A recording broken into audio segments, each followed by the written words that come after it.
నమస్తే, welcome to our channel. నేను సమ్రీన్. ఈ రోజు మనతో క్రియేటివ్ డైరెక్టర్ గీతాకృష్ణన్ గారు ఉన్నారు. వారితో మాట్లాడదాం. Hello sir. హాయ్ సార్, ఇప్పుడు ఏపీలో ఎలక్షన్స్ జరుగుతున్నాయి. మనం చూస్తున్నాం చాలా రోజుల నుంచి. అవి ఇవన్నీ చాలా న్యూస్ కూడా చేశాము. సో ఇప్పుడు ఎలక్షన్స్ జరుగుతున్నాయి కాబట్టి ఎవరు విన్ అయ్యే ఛాన్సెస్ ఉన్నాయి అండ్ సీఎం ఎవరు అవుతారు సార్? ఎలక్షన్లు అయిపోయినాయి. గత 40 రోజులుగా బొమ్మరుగా చేసిన ఈ క్యాంపెయినింగ్ తర్వాత లాట్ ఆఫ్ హార్డ్షిప్స్ ఇవన్నీ అయిన తర్వాత ఒకరి మీద ఒకళ్ళు కంప్లీట్ క్రిటిసిజం చేసేసుకున్న తర్వాత ఫైనల్ థింగ్ హ్యాపెండ్ అని 13th అయిపోయినాయి. ఎలక్షన్లు అయిపోయినాయి. సో ఇప్పుడు ఎవరు గెలుస్తారనేది వెరీ హైపోథెటికల్ క్వశ్చన్. అది యాక్చువల్గా అయితే ఎన్నికల నిబంధనల ప్రకారం ఎవరు యూట్యూబ్లు మెయింటైన్ చేయట్లేదు. ఎలక్షన్ కమిషన్ ప్రకారంగా వాళ్ళు చెప్పిన కండిషన్స్ ప్రకారంగా మనం ఎలా ప్రిడిక్ట్ చేయకూడదు, ప్రిడిక్ట్ చేసి మాట్లాడకూడదు.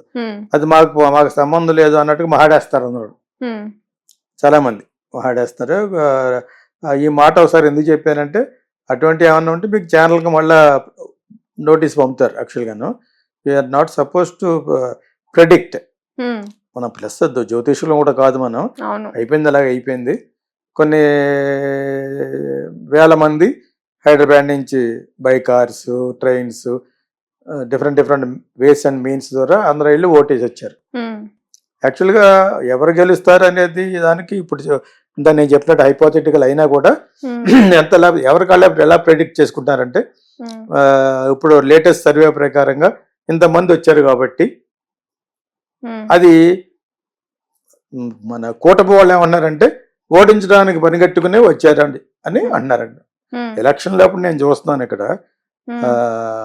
ప్రతి ఎలక్షన్కి ఇక్కడ నుంచి వెళ్తారు. ఆ రోజు ఖాళీగా ఉంటుంది. వాళ్ళు హ్యాపీగా డ్రైవ్ చేసుకోవచ్చు ట్రాఫిక్ లేకుండా. సో అది ఎప్పుడూ జరుగుద్ది. అది యాంటీ ఇన్కంబెన్స్ ద్వారా అనుకుని ఎగెయిన్స్ట్ జగన్ గవర్నమెంట్ వేయడానికి వెళ్ళినట్టుగా వాళ్ళు చెప్తున్నారు. చంద్రబాబు నాయుడు కూటమి, పవన్ కళ్యాణ్, చంద్రబాబు నాయుడు కూటమి ఎగెయిన్స్ట్ ఏదో విధంగా వెళ్ళి ఓటించాలని.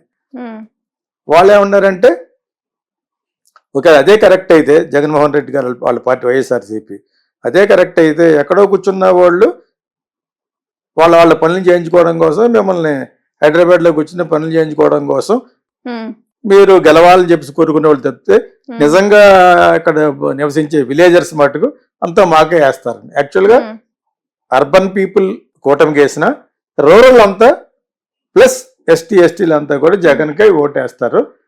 లాస్ట్ లో అందవలసిన డబ్బులు కూడా అందిని వీళ్ళు అందించారు. వాళ్ళు డబ్బులు ఇవ్వడంలో ఎవరో నిర్మోహడం కాదు, అందరూ పంచారు. కాకపోతే కూటమి తరపున ఉన్న ఛానల్స్ కొన్ని ఉన్నాయి, electronic channels like ETV, TV5 అలాగా ఉన్నారు. యాక్చువల్గా మహా టీవీ వాళ్ళ ఛానల్సే. మన వాళ్ళు ఏమంటారంటే ఎల్లో ఛానల్స్ అంటారు, ఎల్లో మీడియా. వాళ్ళంతా మటుకు జగన్ పక్క నుంచి డబ్బులు ఎవరెవరైతే ఇచ్చారో, వాళ్ళు ఎవరెవరైతే గొడవలో పెట్టారో అది ఒకటే చెప్తున్నారు. యాక్చువల్గా వాళ్ళకి ఎక్కువ ఛానల్స్ ఏమున్నాయి, యూట్యూబ్ ఛానల్స్ ఉన్నాయి, మరి సాక్షి ఒకటి ఉంది. ఓకే, న్యూట్రల్ గా ఉండి NTV, TV9 కూడా చెప్తారు. కానీ పెద్ద సౌండ్ చేసింది ఎవరు, వీళ్ళే. ఎవరు, వాళ్ళ ఛానల్సే చెప్పారు చాలా అన్యాయం చేస్తారు, అలా చేస్తారు, అలా చేస్తారు అంటే వాళ్ళు పునాది వేస్తున్నారు. రేపు పొద్దున ఓడిపోయామని చెప్పడం కూడా దీని గురించి ఓడిపోయాము, ఇలా రిగింగ్ చేశారు, అవి చేశారు, ఇవి చేశారు. ఎలక్షన్ కమిషనర్ చెప్పడం ప్రకారంగా ఎక్కడ రీపోలింగ్ ఉండదు, అంతా బాగానే జరిగింది. గొడవలు కొట్టుకోవడం అనేది ఆ పార్టీ వాళ్ళు ఈ పార్టీ వాళ్ళు కొట్టుకుంటారు. అక్కడ క్యాండిడేట్ యొక్క దాన్ని బట్టి ఎవరో వైఎస్ఆర్సీపీ అతను ఎవరో ఏమన్నా లాగ్ కొట్టాడు అక్కడ తెనాలి పక్కన ఒక దాంట్లో. యాక్చువల్గాను అది ఇంకా క్వశ్చన్లు అడగలేదు కానీ చంపే కొడితే ఆడు తిరిగితే వెంటనే చంప కొట్టేశాడు. అది రికార్డ్ అయిపోయింది, ఎవరు రికార్డ్ చేశారు అది. తర్వాత వైఎస్ఆర్సీపీ అతను తరపున మనుషులు అతను చెదగొట్టారు. అతను ఎక్కడి నుంచి వచ్చాడు, బెంగళూరు నుంచి వచ్చాడు. వీళ్ళిద్దరూ కమ్మ కమ్యూనిటీయే. తెనాలి అక్కడ నిలబడిన వైఎస్ఆర్సీపీ అతను ఈజ్ రిప్రజెంటింగ్ ఎస్టీలు, వాళ్ళని మైనారిటీ రిప్రజెంట్ చేస్తున్నాడు అన్నట్టుగా అతను కామెంట్ చేశాడు. నిలబడ్డాడు, ఎమ్మెల్యే వస్తున్నాడు ఓటు వేయడానికి అన్నప్పుడు జనరల్గా ఆ ఏరియా వాళ్ళు కొంచెం ప్రిఫరెన్స్ ఇచ్చి లైన్లో కాకుండా మామూలుగా వస్తారు. యాక్చువల్గా అవేమీ లేకుండా డైరెక్ట్ గా వస్తున్నాడు. వీడు ఏమన్నా పెద్ద ఇదా అంటే వాళ్ళు డైరెక్ట్ గా కామెంట్ చేస్తాడు, గవర్నమెంట్ కొట్టాడు. ఆ కొట్టినవాడు కమ్మోడే, కొట్టించుకోబడ్డవాడు కూడా కమ్మోడే. అదే ఆ ఏరియా అక్కడ అలాగే ఉంటది అవును కదా. ఒక అతను తెలుగుదేశం కూటమి candidate who has come from Bengaluru to sincerely vote and comment చేసి దెబ్బలు తిన్నాడు యాక్చువల్ గాను. ఇటువంటి సంఘటనలు బాగా వైరల్ అయినాయి యాక్చువల్ గాను. ఇవన్నీ చూస్తుంటే జనరల్ గా వీళ్ళే అన్యాయం చేశారు అన్నట్టుగా అంటున్నారు, కానీ ఇవన్నీ మనం చూసి ఫైనల్ గా ఎవరు నెగ్గుతారు అనేది చెప్పాలి తప్పితే మనం లోపలికి వెళ్ళిన తర్వాత వాటర్ ఎవరికైనా తెలియదు కదా. అవును నేను ఎవరో యూట్యూబ్ లో చాలా ఫేమస్ గా ఇద్దరు కపుల్ చేస్తూ ఉంటారు, భార్య ఓటే వస్తుంటే ఎవరికేసావు అటాడు నేను చెప్ప అటదాడు అంటే తెలంగాణలో చెప్పను అంటారు కదా, నేను చెప్ప అన్నాడు. ఎందుకు చెప్ప ఒకవేళ తెలిస్తే నేను వాళ్ళకి విరోధం అయిపోతానంటే మొగుడు కూడా చెప్పవా అంటాడు, ఎవరైనా చెప్పనంటది. సో అది యాటిట్యూడ్ జనరల్ గా. ఓటు వేసినప్పుడు తీరా ఎంత బయట చెప్పినా కూడా లోపలికి వెళ్ళి they might vote for their own wish and will. నేను మామూలుగా ఫేస్బుక్ లో డోంట్ ఓట్ ఫర్ నోటా అని పెట్టాను, వేస్ట్ అయిపోతుంది. ఎవరో ఒకరికి వేయాలి, నోటా మటుకు వేయద్దు.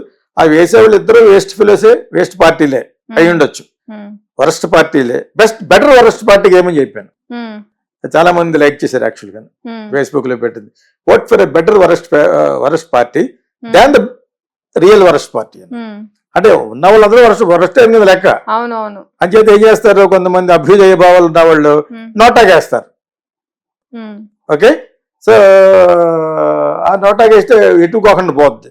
అది కౌంట్ చేసుకునే నోటా వీళ్ళిద్దరికంటే ఎక్కువ వస్తే ఆ ఎలక్షన్ క్యాన్సిల్ చేయడం అనేది లేదు, ఇంకా రాజ్యాంగంలో అది పెట్టలేదు.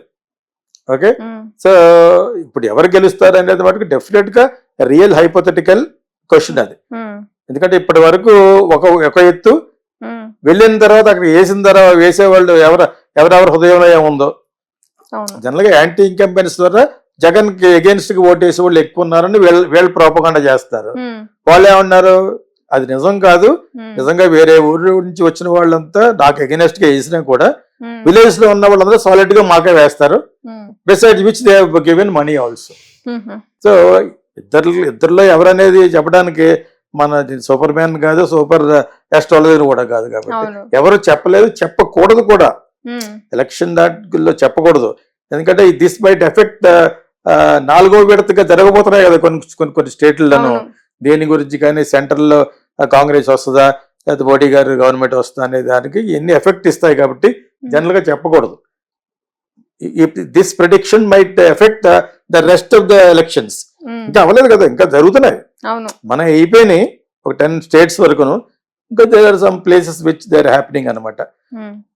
ఎవరు వచ్చినా మనకు ఒరిగేది లేదు కదా. ఆంధ్రప్రదేశ్ లోను ఇటు తెలంగాణ ఎంపీ ఎలక్షన్స్ లో కూడా ఎవరు వచ్చినా మనకు ఒరిగేది లేదు. అంచేత ఆంధ్ర ఎలక్షన్ గురించి నువ్వు అడిగావు కాబట్టి దేర్ ఆర్ ఛాన్సెస్. కొన్ని సర్వేల ప్రకారంగా ఉన్నది కావాల్సి చెప్తాను, ఇంక్లూడింగ్ పవన్ కళ్యాణ్ కూడా అనుమానమే అన్నట్టుగా చెప్తున్నారు. ఎందుకంటే ఎందుకు అనుమానం చెప్తానంటే మనం అక్కడ ఉండి డైరెక్ట్ గా మనం నాట్ విట్నెస్డ్ కదా. అతనే లేడు, అతను ఓటే అక్కడ ఉంది. అక్కడ విజయవాడలో మన పక్కన దాన్ని ఏమంటారు, ఆ ఊర్లో వేసి వచ్చాడు అంటే తన wife, latest wife. Okay, where Chandrababu Naidu కొడుకు కాంటెస్టెడ్, అక్కడ వేసి వచ్చాడు. తర్వాత he has come to his place. ఇప్పుడు ఎవరు చెప్పలేదు, లాస్ట్ మినిట్ లో టెలిఫోన్ బూత్ లోకి వెళ్ళి ఆ క్రౌడ్ ని చూసి వెంటనే చెప్పలేరు. అక్కడ ఉండి మనం విట్టేజ్ చేస్తే మేబీ వేసి వచ్చిన వాళ్ళు ఎవరన్నా చెప్తే, అలాగే ఎంతమంది చెప్తారో 100 మంది చెప్తారో 100 మంది చెప్తారు. ఈచ్ ప్లేస్ లో it be more than 50-60,000, more than 1 lakh ఉండే కాన్స్టిట్యూన్స్ కూడా ఉన్నాయి యాక్చువల్ గా. అంచేత మిగతా సర్వేలు చెప్పడం ఏంటంటే I think Jagan will make it this time also అని కొంతమంది అంటున్నారు. దానివల్ల మనం జనరల్ గా కన్ఫర్మ్డ్ గా ఎందుకు చెప్పకూడదు అంటే we are only like a spectators, just a prediction after seeing. అదే మన మిగతా వాళ్ళు సర్వేస్ చెప్పిన దాని ప్రకారంగా మాక్సిమం సర్వేస్ చెప్పినవన్నీ ఇలాగే చెప్పారు. వాళ్ళకి ఒక 40+ కూటమిలో ఉన్న వాళ్ళు మిగతా అందరూ కలిసి 60-70 వస్తాయని కొంతమంది 50% వస్తాయని. 50% తెలుగుదేశమే కాదు, Telugu Desam plus Janasena and other BJP ఇవన్నీ కలిసి ఒక 40% దాకా రావచ్చు. వీళ్ళకి స్వల్ప మెజారిటీతో మళ్ళీ ఇతనే వస్తాడు అంటున్నారు యాక్చువల్ గా. ఏమో అయితే అయి ఉండొచ్చు అని నేను కూడా అనుకున్నాను యాక్చువల్ గా, because it is very difficult to change completely. అతనికి ఎంత బ్యాడ్ చేయాలో అంత బ్యాడ్ చేశారు. అంటే నేను పుట్టిన తర్వాత ఈ అపోజిషన్ పార్టీ అందరూ కలిసి రూలింగ్ పార్టీని ఎంత బ్యాడ్ చేసింది ఎక్కడ చూడలేదు. కానీ that might boomerang, that might become a reverse. ఎందుకలా చేస్తారు? అతని మేనిఫెస్టోనే మళ్ళా వీళ్ళు తిరిగి ఎన్హాన్స్ చేసి చెప్పి అతని మీద ఎందుకు ఇలాగ అంటున్నారు అనేది కూడా రావచ్చు. So this is my view. Maybe or may not Jagan will come or not. Final గా మనకు ఒరిగేది ఏం లేదు. ఎవరు వచ్చిందా వెయిట్ చేసి చూడాల్సింది. ఓకే. సో సార్ ఇప్పుడు రోజా నేను ఓడిపోయాను అని చెప్పేసి అంటుంది. నేను ఓడిపోవడానికి వెనకాల కారణం వైసీపీ వాళ్ళు నన్ను ఓడించారని చెప్పేసి చెప్తుంది. దీంట్లో ఎంత వాస్తవం ఉంది సార్? వాస్తవం అనేది ఉందా లేదా అనేది ఆ అమ్మాయి క్యారెక్టర్ బట్టి, యాక్చువల్గా అమ్మాయి క్యారెక్టర్ యాటిట్యూడ్ మంచిది కాదు. తనకి యాక్చువల్గా ఐరన్ లెగ్ అని పేరు ఉండేది ఒకప్పుడు. చంద్రబాబు నాయుడు దగ్గర ఉన్నప్పుడు అలాగే ఉండేది. తర్వాత అసెంబ్లీలో రానివ్వకుండా బ్యాన్ చేశారు అమ్మాయిని చాలా కాలం. దాని తర్వాత వైఎస్ఆర్ దగ్గరికి వెళ్ళినప్పుడు కూడా పెద్ద లెగ్ అన్నారు. దాన్ని ఏమి లెక్క చేయకుండా వైఎస్ఆర్సీపీ పార్టీ వాళ్ళు బాగానే సపోర్ట్ చేశారు. ఎందుకంటే తను బాగా మాటకారి, బాగా మాట్లాడారు. షీ స్పీక్స్ వెల్ యాక్చువల్ గా. సో దానికి పనిచేసే వాళ్ళు కూడా కొంతమంది ఉండాలి, అలాగ మాట్లాడిగా వాళ్ళు ఉండాలి. ఇప్పుడు ఇటు సైడ్ చంద్రబాబు నాయుడిని, పవన్ కళ్యాణ్ తిట్టు కాకుండా తిట్టే వాళ్ళు కూడా కొంతమంది ఉంటారు, కొడాలి నాన్న లాంటి వాళ్ళు. చంద్రబాబు నాయుడు ఫ్యామిలీనే తిట్టే వల్లమనేని వంశీ లాంటి వాళ్ళు, ఇటువంటి వాళ్ళు ఎంతమంది ఎదిగి పెట్టుకుంటారంటే దే ఆర్ రిక్వైర్డ్. అదే విధంగా వీళ్ళు కూడా ఇక్కడ అందరి తరపున ఒకళ్ళతో పుచ్చుకుని ఆయనే మాట్లాడేశాడు. తిట్లు బూతులు అన్ని కలిసి ఎవరో చంద్రబాబు నాయుడు గారు ఆ వయసులో. Because he has made it a point. ఈసారి రెచ్చిపోయాడు ఆయన. రెచ్చిపోయి ప్రతి మీటింగ్ లో ఎక్కువ మాట్లాడాడు. యాక్చువల్ ఆ విధంగా రోజా తక్కువేం తెలియదు, ఏ మాటకు ఆ మాట. తర్వాత ఏమో ఎవరి దగ్గరకు నేను కార్పొరేట్ చేస్తానని చెప్పేసి డబ్బులు తీసుకోవడం, ఇటువంటి అన్ని బయటపడిపోయినాయి. బయటపడితే వైఎస్ఆర్సీపీ చేయటువంటి నీ రికార్డు, నువ్వు ట్రాక్ రికార్డు బాగోలేదు. అయినా సీట్ ఇచ్చాడంటే ఇంక వేరే గత్యంతరం లేక అందరినీ మార్చడం కష్టం. కొంతమంది సీనియర్స్ ఉంచాలని జగన్ గివెన్ ద ప్లేస్మెంట్ ఇచ్చాడు. ఇప్పుడైనా పూర్తిగా ఓడిపోద్ది అనేది ముందుగా అనుకుంటుంది. ఏమో ఓడిపోతే ఓడిపోవచ్చు, because her doings are not good. తను చేసిన పనులు బాగాలేవు. ఎవరి దగ్గర డబ్బులు తీసేసి తినేసి, అది కూడా లేడీయే, మేక్ యూ కార్పొరేటర్ ఏదో సంథింగ్ చేస్తాను, ఏదో 40-50 లక్షలు తీసుకుని స్విండిల్. అవి కరెక్ట్ కాదు. ఇట్ ఈస్ ఆల్ థింగ్స్ అమ్మాయి ఉన్నాయి. పొలిటికల్ గా తను పెద్ద ఫ్రాడ్. ఆ ఫ్రాడ్ అనుకున్న ఎవరని చెప్తారు. సొంత పార్టీ వాళ్ళు ఉండరా?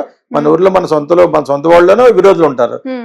ఉండమే ఉంది. బికాజ్ యూఆర్ ఈటింగ్ సినిమా కాదు, పాలిటిక్స్ లో ఏంటంటే జనరల్ గాను అది చంద్రబాబు నాయుడు గవర్నమెంట్ లో స్టార్ట్ అయింది. నువ్వు ఒక 10 రూపాయలు తిన్నావంటే నాకు 8 రూపాయలు ఇచ్చి నువ్వు 2 రూపాయలు ఇది తీసుకోమని చెప్పేవాడు.